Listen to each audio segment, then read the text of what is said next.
Yeah,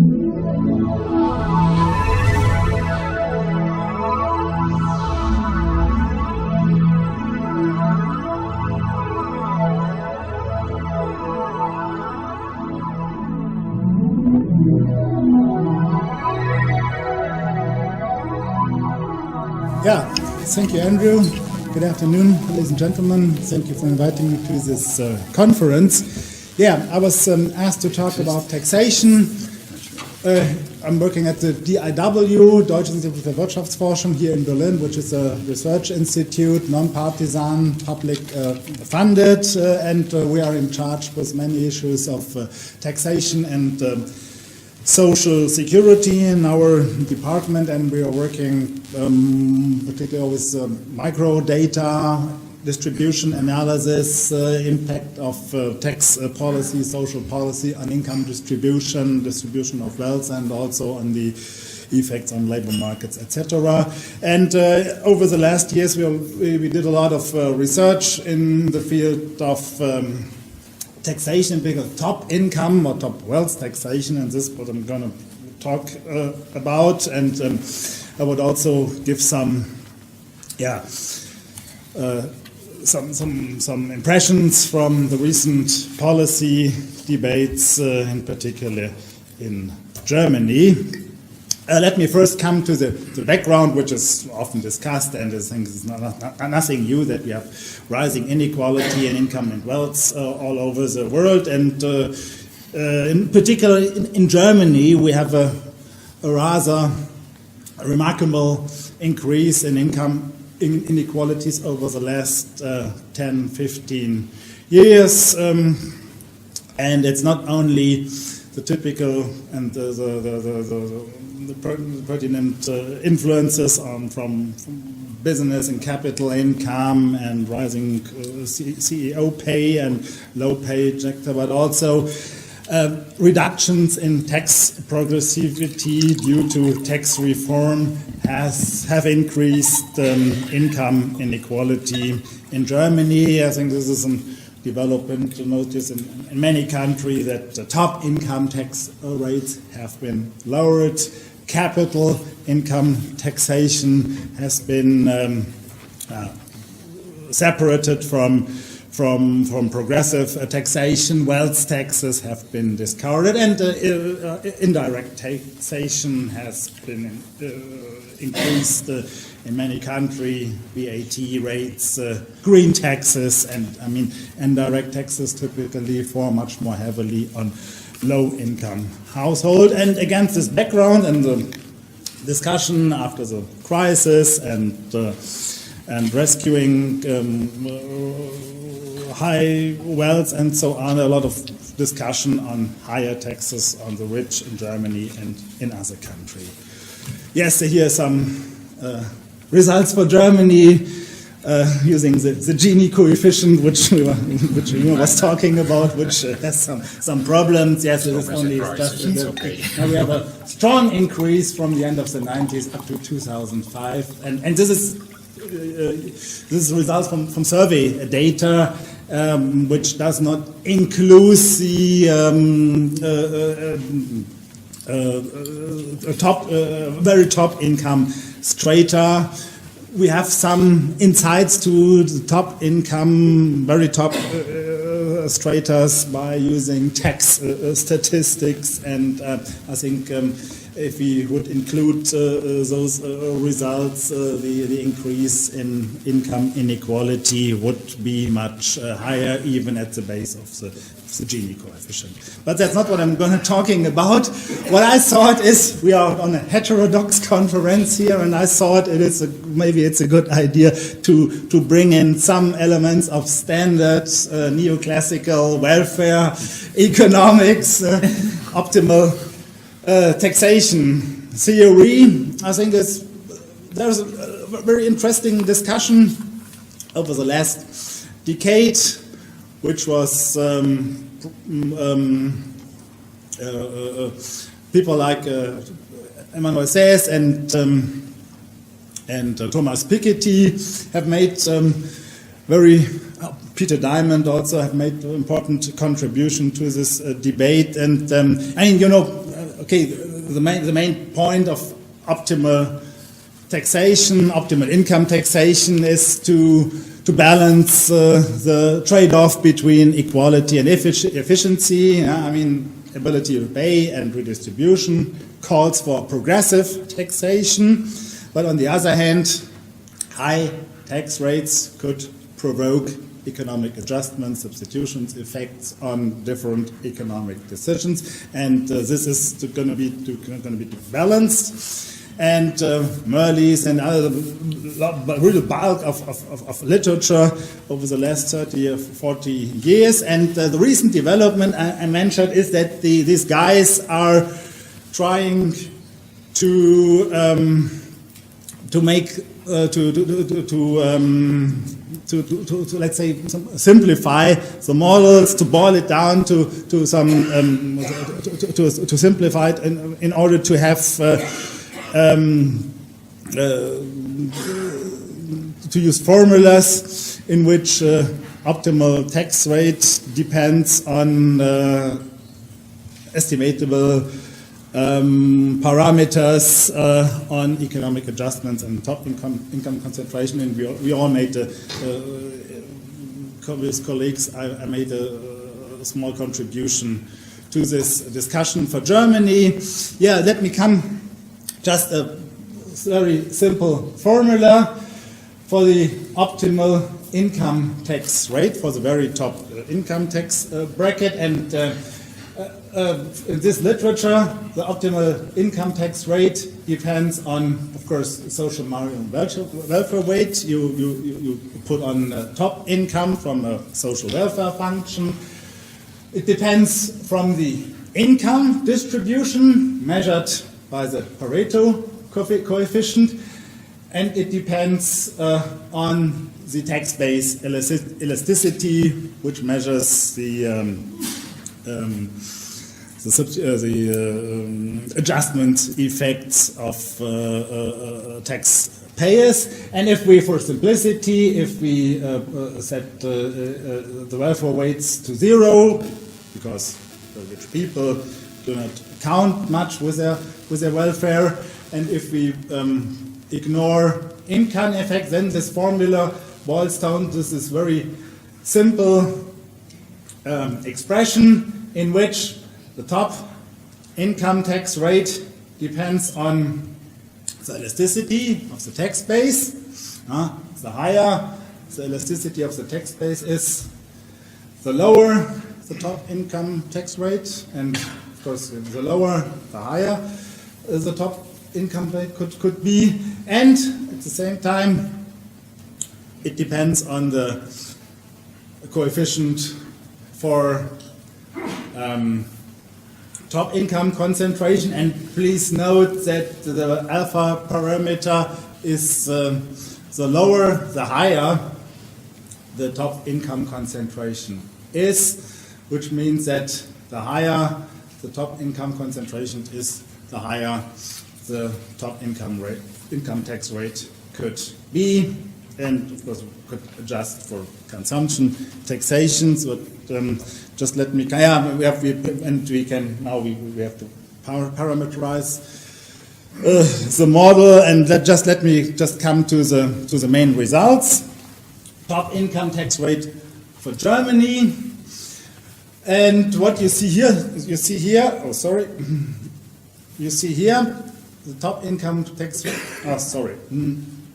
Top income tax rates for Germany depending on the income distribution and on the elasticities of the tax base. And what you see here is the main story is we distinguish between wage income, which is less concentrated than wage income, including business income, and for total income, optimal tax rates could be somewhat higher. And yeah, the main story here is, this is what we don't know exactly, what is the relevant elasticity of the tax base. We used estimations on the labor supply of rich people, which is rather low. But I mean, the discussion focused on a more general concept of tax-based elasticity, which also takes into account that taxpayers have a lot of tax avoidance and all these things, shifting income to other sources, to abroad, and so on. And so this was a long discussion. I mean, in the 90s, when this literature started, the first results were very high. They observed, they estimated rather high elasticities of taxable income, and the more recent studies, which are more refined and have very more detailed identification strategies, the discussion is more that the estimations for Germany and for other countries could be here more in this range. So that means that so the result is, of course, in Germany we have a top income tax rate of 45% for the highest brackets, for the highest tax bracket. So the main message is, if we were able to reduce tax avoidance, tax adjustment, and bring it down to the real economic issues of economic adjustments, then we could afford much more higher optimal income tax rate. This is what I'm going to say here with the discussion. I mean, and I think the point is, we can, insofar we can distinguish, real economic behavior, labor supply, education, and so on, risk, innovation, migration. I think, basically, the elasticities are lower, but rich people up to now have had many opportunities for tax avoidance and evasion, and the task for tax policy with respect to the opportunities of high income taxation would be to bring down opportunities for tax evasion and tax avoidance, both in national tax policy and in international tax policy.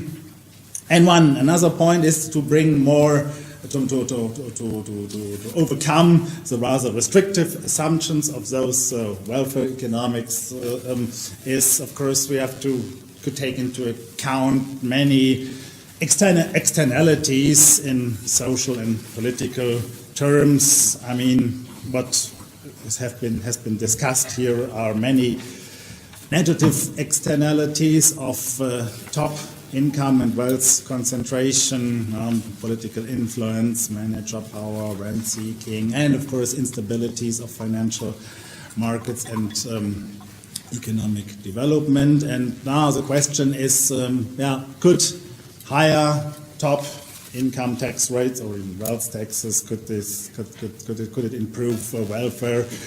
In particular, if no other instruments were available. And of course, the risk is that we do not know so much on the long-term impact of taxation on long-term economics decision, such as innovation, entrepreneurship, or risk-bearing in general. This was a brief. This was what I want to say to optimal tax theory and some practical applications for tax policy. And now let me come. I think I should have some 10 minutes. Yeah. Okay. So let me come to some.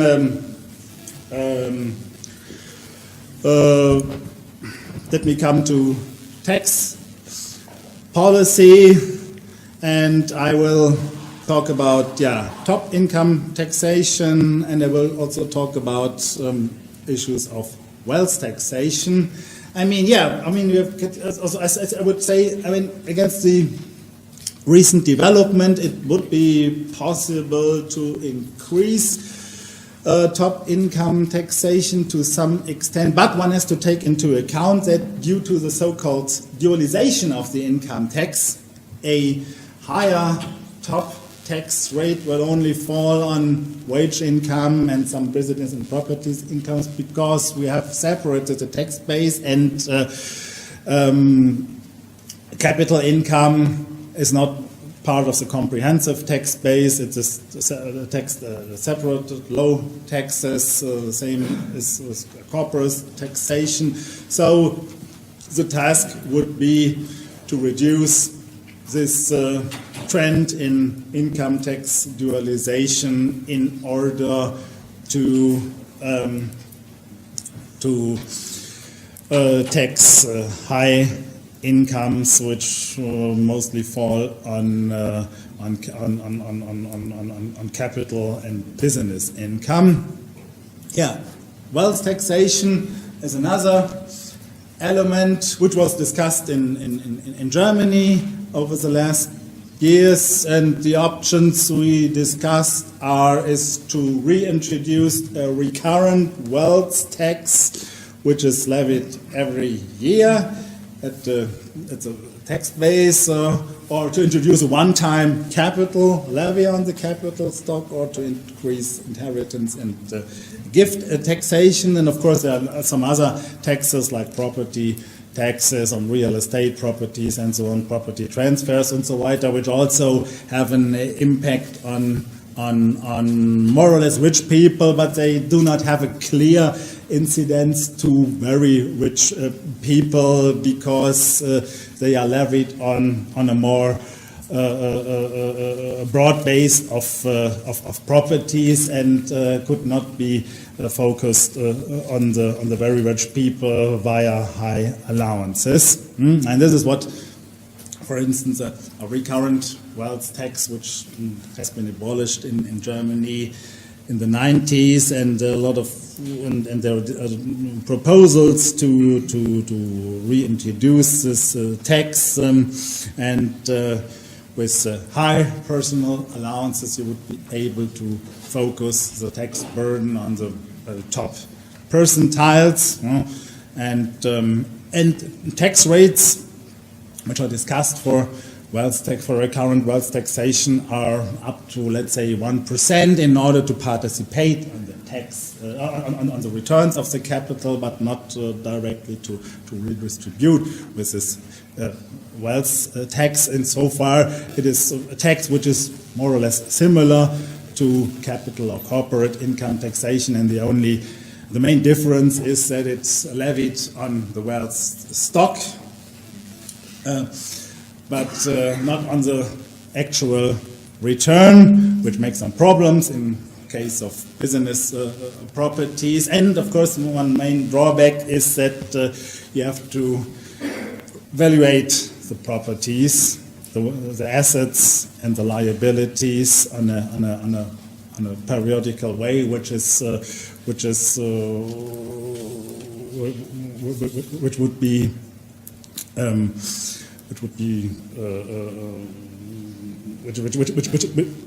costly. Another discussion we have had in Germany and I think in some other countries, in particular with the euro crisis, to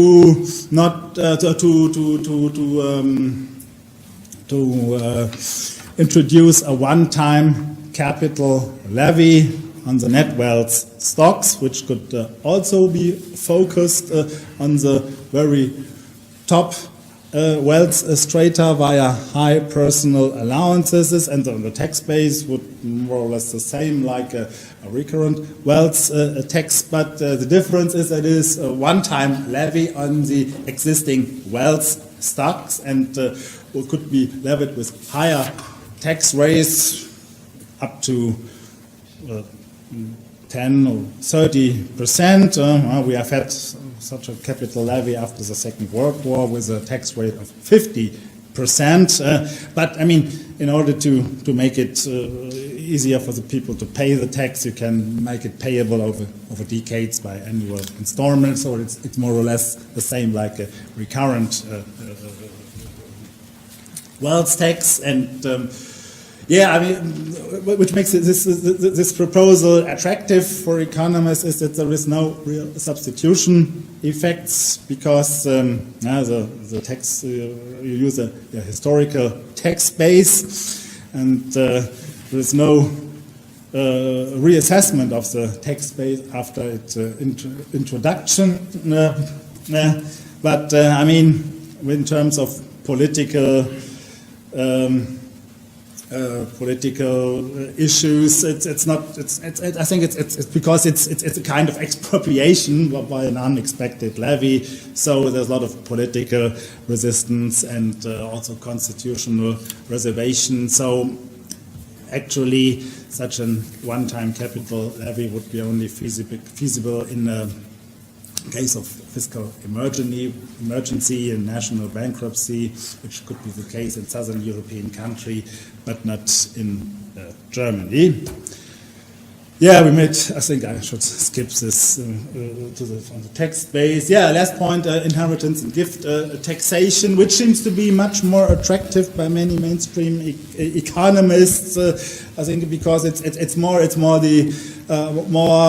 focused on equality of opportunities, less tax evasion, avoidance. That's a question. Yes, I mean.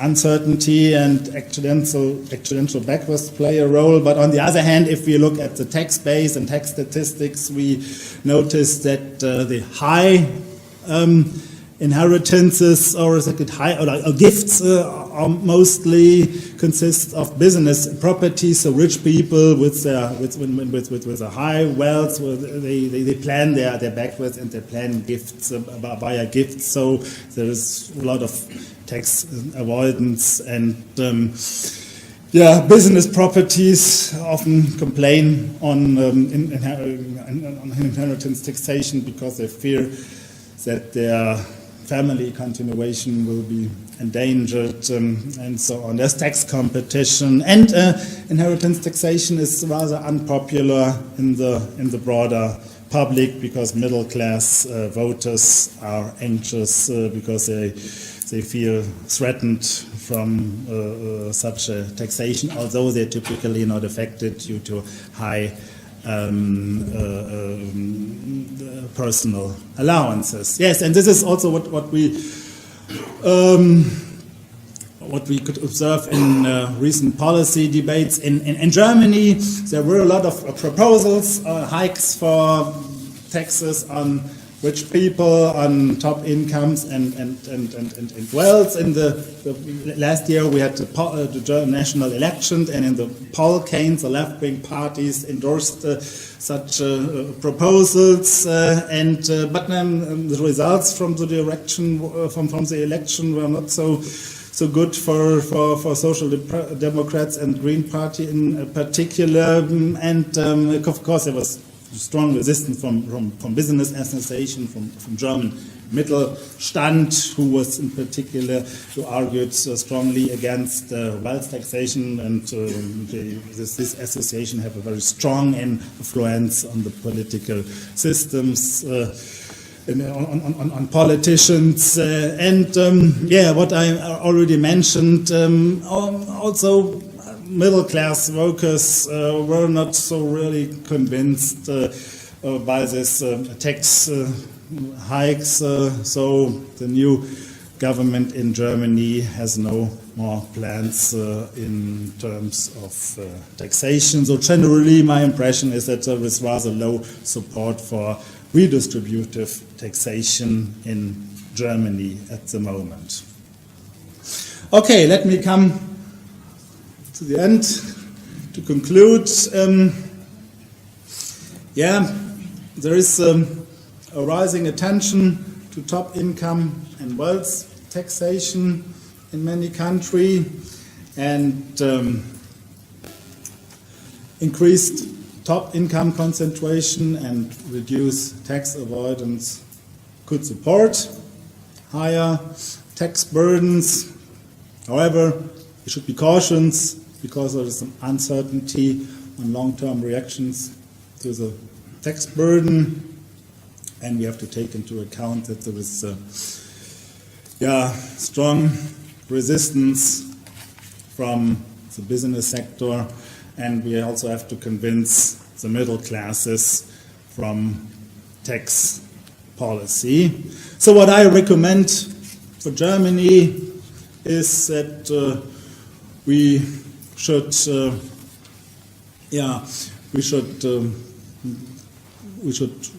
focus on a balanced mix of moderate tax hike, which consists of a moderate increase in top income tax rates, and we could reduce utilization of the income tax system to increase capital income taxation, corporate taxation, to reduce many tax privileges we have still included in our tax system, and we should retain and moderately increase inheritance taxation, and this could be the potential revenue of such a moderate mix of tax hikes could be at least 0.5% of GDP, which could be used for extra expenditure or for the reduction of the middle class tax burden, which would, which would increase the political support for such a tax reform. And in the end, what could enhance our opportunities for higher taxing the rich would be international tax coordination and coordinated taxes in the most important OECD countries. This is what, for instance, Thomas Piketty endorsed with this idea of an international coordinated wealth taxation. Okay, that's it. Thank you for your attention, and I'm looking forward to your comments. Thank you.